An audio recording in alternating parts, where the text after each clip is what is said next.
Ley de 1992. Modernización educativa.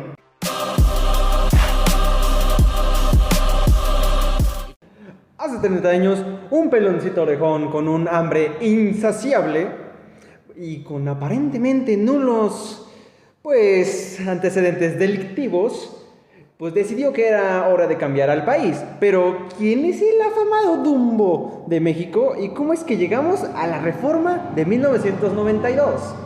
¿Quién es nuestro Dumbo mexicano? Carlos Salinas de Gortari, nacido en 1948, viviendo un constante contacto con la vida política y el servicio público debido a la labor que desempeñaba su padre, su trabajo, Raúl Salinas Lozano. Fue espectador directo de los beneficios que la labor pública le traía a su familia y a muchos de los allegados de su padre. Entonces, nuestro pequeño amigo y de pabellón auditivo bastante amplio gestó dentro de sí una idea, un ideal, un sueño, el cual, si bien no nos hace pensar que es el Darth Vader de México, al menos sí nos demuestra ciertas similitudes con el canciller Palpatine.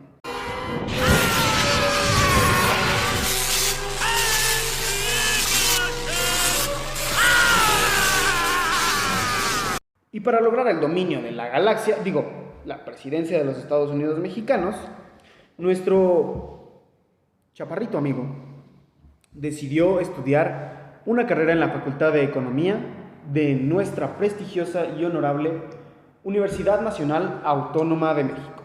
Y me parece que tiene un par de títulos otorgados por la Universidad de Harvard, al igual que un doctorado por dicha Ivy League. En 1988, ya con los estudios previamente mencionados, contendió por la presidencia contra Cuauhtémoc Cárdenas, hijo de un bigotón michoacano, mesías de los ejidatarios y agricultores. Y como siempre, en toda fiesta, el PAN no se hizo faltar, teniendo como candidato a Manuel Cloutier. En este proceso de elecciones maneja por un complejo y totalmente funcional software de monitoreo francés. Fueron las más justas y sin ningún tipo de movimiento, artimaña, tranza o movida por parte de los candidatos de tal movimiento. Bueno, sí, aquí es donde nos chupamos el dedo, ¿verdad? Pero bueno, su desempeño como servidor público es bastante fácil de clasificar. Pues aunque existen diferentes opiniones y controversias como los hay en todos los sexenios, los reclamos del pueblo hacia nuestro querido amigo Frente de Espejo son más como una porra bien ejecutada, una mentada al unísono. El mensaje de campaña que trajo consigo nuestro querido ratón Crispy, nuestro licenciado, Carlos Salinas, era el de modernizar al país. Y obviamente la educación iba incluido en esto, ya que la educación es la base de todo sistema. Como pedagogos lo sabemos. Y también nuestro querido tecnócrata bigotón lo sabía.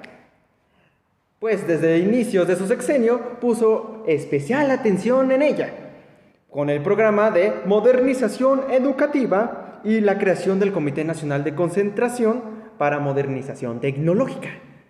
Después de distintas acciones de gobierno, ¿verdad? Sus planes se vieron consolidados el 18 de mayo de 1992 con el Acuerdo Nacional para la Modernización de la Educación Básica. Durante su propuesta y presentación se organizó en torno a 3 líneas principales. ¿Y cuáles son, querido amigo? La primera de estas es la reorganización del sistema educativo y descentralización, además de ceder el control y desarrollo de los modelos de acción educativos según las necesidades del demográfico. ¿Por qué tanta importancia el demográfico? Bien, la educación por lo regular se debe al lugar en donde se imparte. No es lo mismo tratar de educar a un citadino que tratar de educar a la gente proveniente de las fronteras. No es lo mismo educar a alguien de la del Valle que a alguien de la Roma. No es lo mismo educar a un regio que a un pachuqueño. Efectivamente. Carnita asada y pastes, es totalmente distinto. Cada una de las educaciones se enfoca en el lugar en donde se imparte. Es necesario tener ciertas habilidades que pertenecen al demográfico. Y es por eso que se le cedió el control y el desarrollo de los planes educativos específicos a las municipalidades y a los estados, creando así un sistema descentralizado. Además de esto, como segundo punto, tenemos la reformulación de contenidos y materiales educativos. ¿Esto por qué? Se percataron que muchos de los contenidos que se impartían previo a la reforma eran meramente inútiles o innecesarios, sobraban para pronto. Era necesario depurar aquello que no servía e integrar aquello que sería necesario.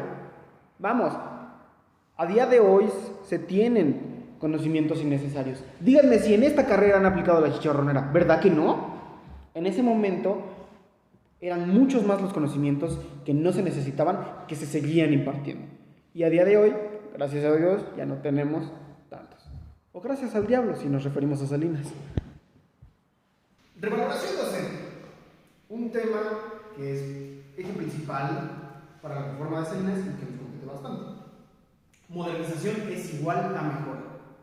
Y para mejorar la educación es primordial mejorar los elementos. Y uno de los principales, que creo que por eso estamos aquí estudiando, es el docente.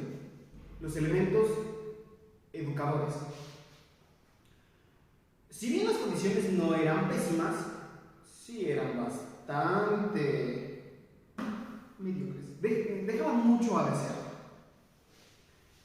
Durante la reforma se aumentaron salarios, se aumentaron plazas, se aumentaron oportunidades, pero todo beneficio tiene un costo. Y el costo fue una formación mucho más estricta. Pues se crearon carreras específicas como fue la carrera magisterial, el colegio magisterial, que sería el encargado de formar a aquellos que formarían a los individuos de este país. Y no solo ahí, sino una vez en la carrera laboral, una vez ya desempeñando las cuestiones laborales, estando entrados en materia, eran evaluados constantemente. Ahora vamos a pasar a otro punto que nos compete aún más. Esta materia se llama legislación y pues tenemos que hablar de legislación. ¿Y dónde podemos encontrar tal concepto? Bueno, lo podemos encontrar en la reforma del artículo 3º, con la obligatoriedad del nivel básico. Ya se sabe, preescolar, primaria, secundaria. De igual manera dio pie a la formulación de la Ley de Educación de 1993, exactamente un año después de lo que es la ley que estamos tratando, en donde se establecen las relaciones, derechos y obligaciones de la Federación, de los gobiernos municipales y estatales, mismos que serían ignorados más tarde, pero bueno, se establecieron. En términos realistas y prácticos, podríamos decir que los docentes deberían promover las tareas de investigación, innovación y enfatizar la cultura científica. Esa es nuestra chamba. No muchos la hacen, pero es nuestra chamba. Y también deberían ir vertebrando la educación. ¿Cuál sería la preescolar, la primaria, las mismas de las que ya les mencioné? Esto en el rubro educativo. ¿Esto para qué? Para que formáramos alumnos con un mayor grado de inteligencia crítica. Efectivamente. Efectos visibles. ¿A qué vamos con esto? Si bien es muy fácil hablar desde el papel, desde lo legislativo, no todo lo que se menciona dentro de los acuerdos, dentro de las reformas, tiene resultados que resultan visibles. Algunos de los que sí se lograron divisar fueron la ampliación de cobertura y distribución de la oferta educativa, más plantilla, más lugares.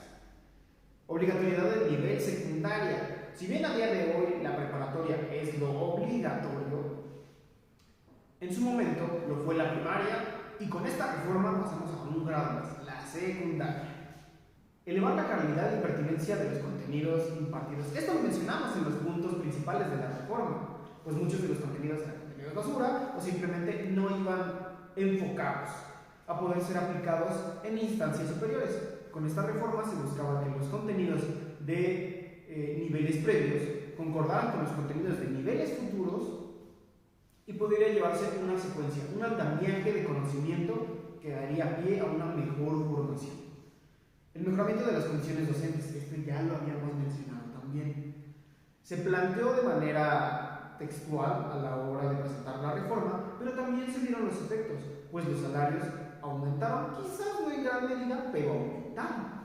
Los niveles de capacitación también fueron mucho más constantes, apoyando así la labor docente, aunque también hicieron más pesada, pero esto mejoró en gran medida la educación, que claro, es el fin. Nunca nos va a importar la salud de los alumnos y profesores, sino los resultados numéricos que pueda tener nuestro sistema.